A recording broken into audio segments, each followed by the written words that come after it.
এখানে এত লোকের ভিতরে যারা এত কষ্ট করে এখানে উপস্থিত হয়েছে আমার সকলকে আমার শুভেচ্ছা ও ধন্যবাদ। আমি বলতে চাই আমরা যারা কাজ করি রাজনীতি যারা আমরা কাজ করি আমাদের সাথে যে অন্যায় এর প্রতিবাদ যদি আমরা করতে চাই সমাজের একটা ধারা আছে যেটাকে বলা হয় যে শ্রমিকের অসদাচরণ। যদি আমাকে কোনো লাইসি বা আমার সুপারভাইজার আমার একটা কথা বলে তার প্রতি উত্তর সে যদি কোনো খারাপ মন্তব্য করে তার প্রতি উত্তরে যদি আমি কথা বলি এটাকে আমার অসদাচরণ বলা হয়। আমি বলতে চাই মালিকের কি কোনো অসদাচরণ নেই? শুধু শ্রমিকের অসদাচরণ, শ্রমিকের জন্য ছাঁটাই ডিসচার্জ এবং টার্মিনেট আছে, মালিকের কি কোনো কিছু নেই নাকি?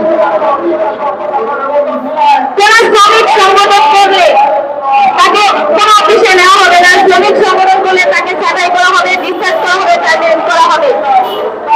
আইনে তো সম্পূর্ণ আছে, ফেডারেল করা যাবে, কোনো ফেডারেশনের সাথে যুক্ত হওয়া যাবে, এটাতে কোনো সমস্যা হবে না। এবং আমরা বাংলাদেশে যারা থাকি এবং প্রত্যেকটা রাষ্ট্রের মত প্রকাশের স্বাধীনতা আছে, তাহলে কি আমরা মত প্রকাশের স্বাধীনতা পাইছি?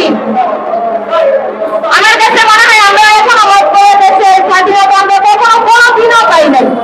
যদি পাইতাম তাহলে আমাদের ন্যায্য দাবি আমরা কারখানায় বলতে পারতাম, তাহলে মানুষ বলতো না বেড়ে বেড়ে ন্যায্য দাবি দেবে, যখন তারা অনেক দাবি বলে বেড়ে বেড়ে ফ্যাক্টরি বন্ধ করে দেয়, বন্ধ করে দিয়ে বলে কিছুদিন পরে খুলবো।